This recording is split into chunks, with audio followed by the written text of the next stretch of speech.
Hi, I'm Amanda Johnson, and I am a doctoral student in the higher education program at the School of Education at the College of William & Mary.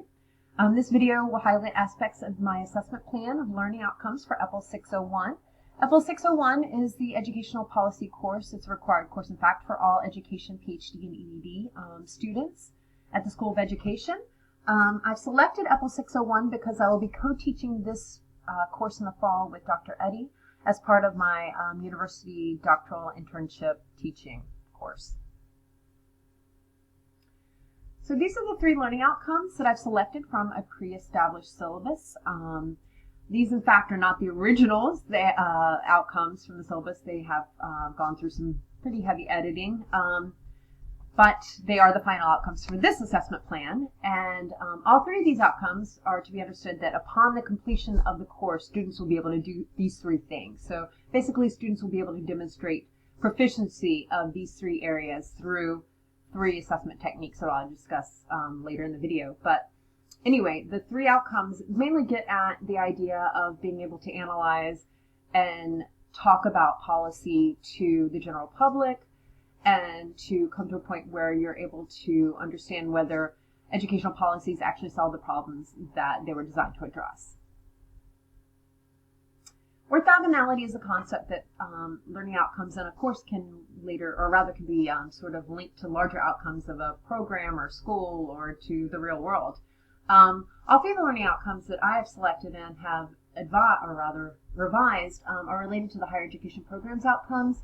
They're linked to the School of Education's conceptual framework as well, and I also did a little research and found that they're also related to, if you were to look at a job, a higher level administration job at a university, that these outcomes are also in fact related to the expectations of candidates applying for these positions. So all 3 of my outcomes are related, will all be demonstrating direct evidence, meaning that you can, that they'll be using rubrics. So the first outcome, where students will be able to analyze the distribution of power in the political arena by using symbols, language, information, and media coverage.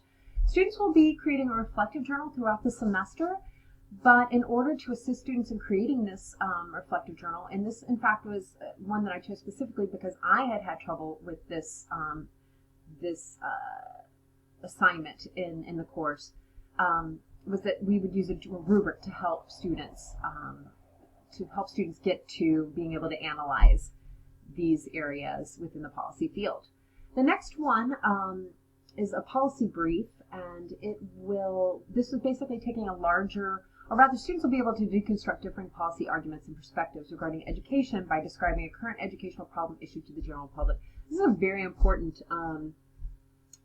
ability and skill that students should be able to develop, especially at the upper graduate level.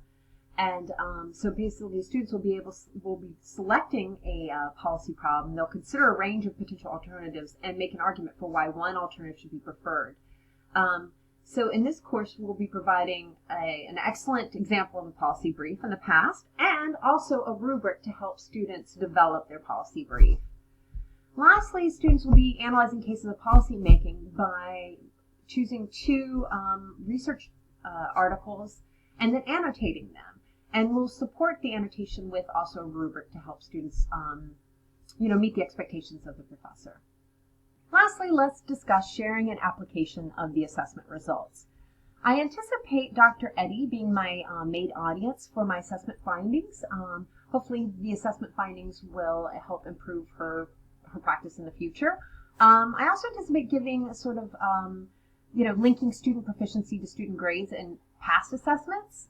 For example, if we look on the right here, I've created a graph that shows you perhaps, this is just sort of made up future, that student performance on the reflective journal, because we've used a rubric, that students have actually improved. Next, for the application phase, I certainly anticipate the assessment results to help me, and if I were to teach this course in the future, to help me refine the rubrics to better capture my expectations. Also, to ask questions of whether, considering my academic plan, did students meet the expectations or not meet them due to a lack of clarity in the goals or insufficient attention to content that supported learning goals? These are questions that I should ask myself, certainly. But I also hope that in the future we can use models for students in future classes that show examples of excellent work, and also to give in-depth explanation of assessment in class. Thank you.